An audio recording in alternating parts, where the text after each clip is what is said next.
Magluto naman po kayo ng isang kawang popcorn sa giant kawa nyo. Oo nga, no, sakto. Di ko pa nagagawa yun. Magluluto tayo ng popcorn pero hindi basta-basta popcorn. Kunin na natin yung mga ingredients. Ayan. So, ito na yung mga ingredients natin para makagawa ng hindi basta-basta popcorn dito sa aking ganting kawa. So, simulan na natin. So, maglagay muna tayo ng mantika. Maglagay na tayo ng butter. Ayan. So, imimix natin yung oil pati yung butter. Maglagay naman tayo ng asin.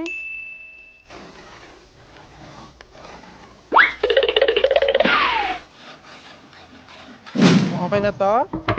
So, ilagay na natin tong ating mga popcorn.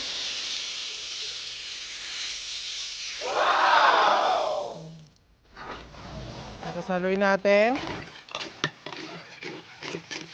Tapos takpan natin. Excited na ako. Ayan na.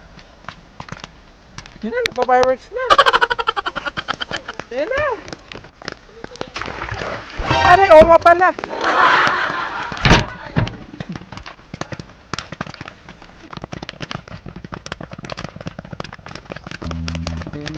Bango. Amazing!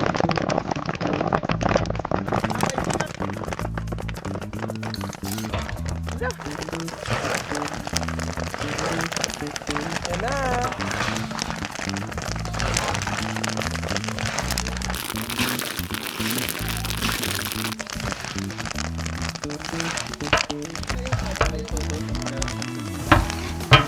Ito na ating popcorn. Sarap na. Pero di ba natatapos dyan? Kasi meron pa tayong gagawin dito na mas lalo magpapasarap dito sa ating popcorn. Amazing!